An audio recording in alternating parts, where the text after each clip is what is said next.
Hi there, and welcome to your favorite history channel, where we bring you the most fascinating stories about the most remarkable events, landmarks, establishments, and personalities in history. Today's video will be a follow-up to our video on the cost of the damage caused by the Pearl Harbor attack.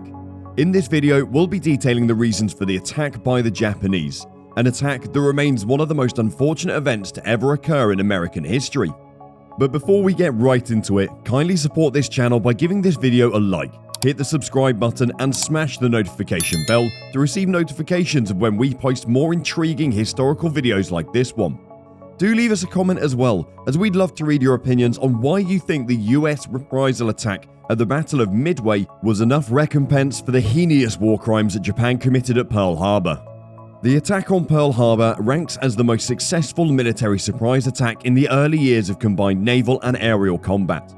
Before the Pearl Harbor attack, tensions between Japan and the United States had been mounting for the better part of a decade. By the time the first Japanese bombers appeared over Pearl Harbor on December 7, 1941, war already seemed inevitable between both nations. However, when Japanese bombers appeared in the skies over Pearl Harbor, the US military was completely unprepared for the devastating surprise attack, which would ultimately alter the course of World War II. The attack directly caused America's entry into World War II, which led to the eventual launch of the atomic bombs on Hiroshima and Nagasaki, an outcome that spelled disaster for the Japanese. After more than 80 years, the question as to why Japan attacked Pearl Harbor remains for students of the history of World War II.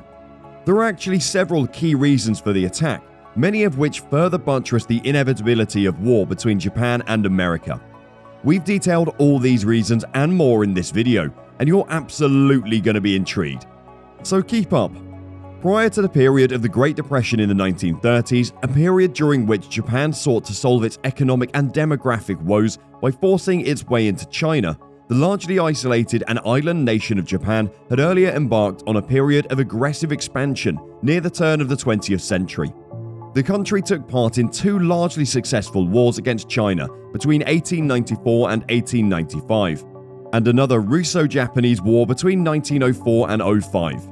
Still fueled by these expansionary ambitions and a successful participation in World War I alongside the Allies, Japan starting in 1931 sought to force its way with China, again with a craftily planned invasion of Manchuria. Following the condemnation of the attack by the League of Nations, Japan promptly withdrew its membership from the international organization and would go on to occupy Manchuria until 1945. By 1937, the Japanese had captured Nanjing, the capital of the Chinese Nationalist Party, particularly after the clash at BEIJING'S Marco Polo Bridge, which officially began another Sino-Japanese war. In the immediate aftermath of this victory, the Japanese proceeded to carry out 6 weeks of mass killings and rapes, now infamously known as the Nanjing Massacre.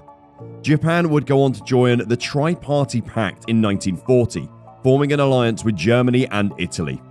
With support from its new allies and the war in Europe, Japan sought to conquer a number of European colonial holdings, such as French Indochina, British Malaysia and Singapore, Dutch Indonesia and the Philippines.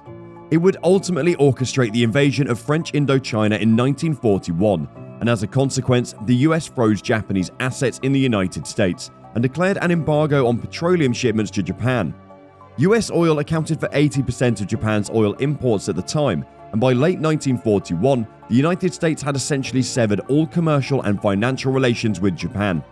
For months leading up to the Pearl Harbor attack, Tokyo and Washington negotiated for months without success. And while the US had hoped the embargoes on oil and other key goods would lead Japan to halt its expansionism, the sanctions and other penalties actually convinced Japan to stand its ground, stirring up the anger of the Japanese people against continued Western interference in Asian affairs. To Japan, the odds were stacked against them, and war with the United States had become highly inevitable in order to defend its status as a major world power. To the Japanese, a successful destruction of the US base at Pearl Harbor would mean that Japan controlled the Pacific. Gaining full control of the Pacific was likewise central to Japan's goal to attack the US naval base at Pearl Harbor. Since May 1940, the United States had made Pearl Harbor the main base for its Pacific Fleet, and as Americans didn't expect the Japanese to attack first in Hawaii, some 4,000 miles away from the Japanese mainland, in the situation that a full-blown war was to break out between both countries. The base at Pearl Harbor was thus left relatively undefended, thereby making it an easy target. Japanese military strategy for the attack on Pearl Harbor was based on the peculiar geography of the Pacific Ocean and on the relative weakness of Allied military presence there. The western half of the Pacific is dotted with many islands, while the eastern half of the ocean is almost devoid of usable land masses, except for Hawaii.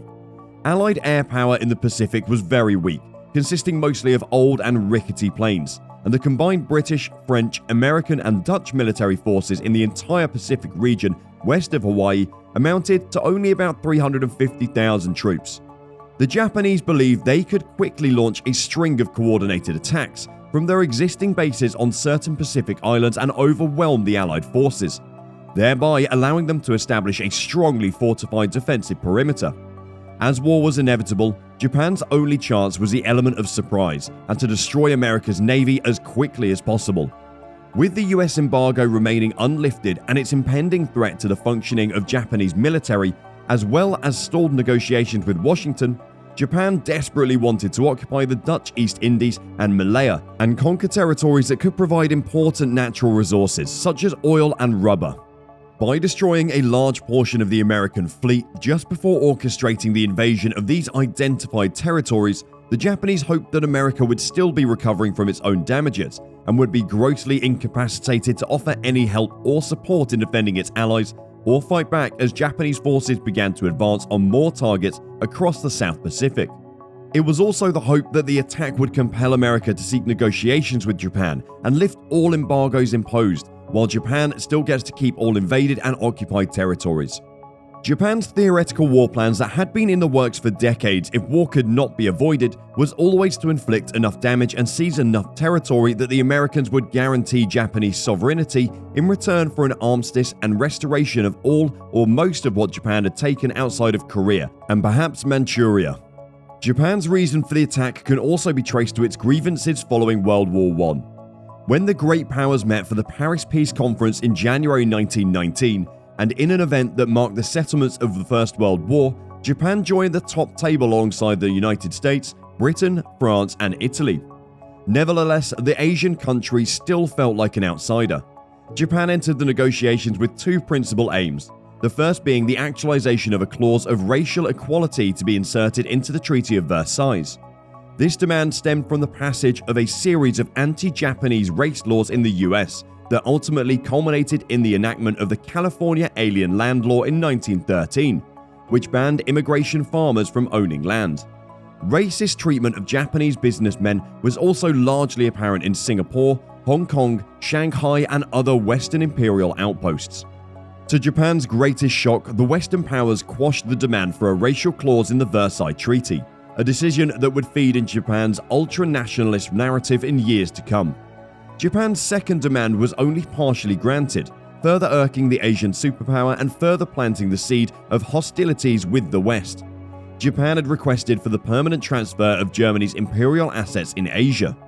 Having seized Germany's Kiautschou Bay concession, a valuable 213 square mile territory on China's eastern seaboard, Japan was forced to hand it back to China.